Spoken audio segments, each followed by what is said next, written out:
কাৰ্বিলা madam Iyer সভাপতি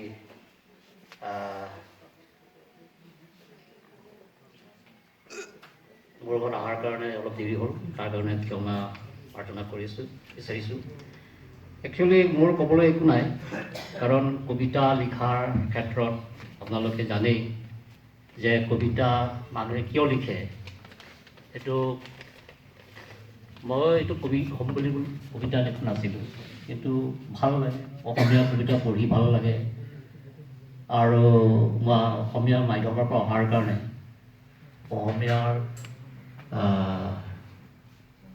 আখৰ দি যেতিয়া নামটো লিখে, নিজৰ নামটো খুব ভাল লাগে, লিখিবলৈ ভাল লাগে, আনন্দ লাগে। সেই কাৰণেই মই অসমীয়া কথা শিকিবলৈ লৈছিলোঁ, শিকিছিলোঁ, হৈছেনে নাই নাজানো। কিন্তু মোৰ জীৱনত এটা ঘটনা হ'ল যে এটা সময়ত মই এটা কবিতা লিখিছিলোঁ, এইটো বালিমাহী বুলি। বালিমাহী কবিতা হৈছে নাই মই নাজানো, কিন্তু এটা ঘটনা বুলি ক'ব লাগিব। স্বৰ্গীয় হোমেন বৰগোহাঞি ছাৰৰ এতিয়া আমাৰ অসমৰ এডিটৰ ইন চিফ আছিলে, তাতে কাৰ্বি আংলঙৰ কবিতা ওলোৱাৰ কথা আছিলে। তেতিয়া মোৰ ঘৰলৈ পবিত্ৰ বৰা আছে, তাৰ পাছতে অৰুণ তেৰণ, দেবেন টিমুং, জয়সিং টকডি, আব্দুল ছাজিৰ, তেওঁলোকে আহি ক'লে বোলে আপুনিও এটা কবিতা লিখিব লাগে, কবিতা দিব লাগে, কাৰ্বি আংলঙৰ কবিতা ওলাব। তেতিয়া বিচাৰি সেইটোকে পালোঁ।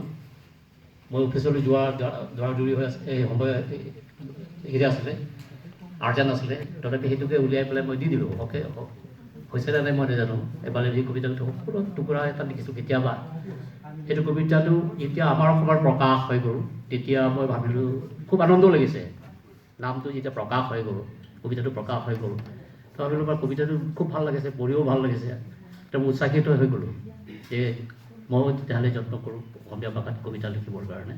কাৰ্বি ভাষাত মই লিখিছিলোঁ আগৰ পৰাই, হাইস্কুলত থাকোঁতে ইংলিছ কলেজত পঢ়িছিলোঁ, লিখিছিলোঁ।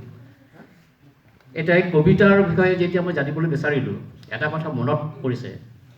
আমাৰ লক্ষেশ্বৰ শৰ্মা ডাঙৰীয়া ইয়াত আছে, তেখেতৰ এখন কিতাপ ওলাইছিলে, কবিতাৰ ওপৰত বহুত বিতৰ্কিত হৈছিলে, কবিতাৰ ওপৰত।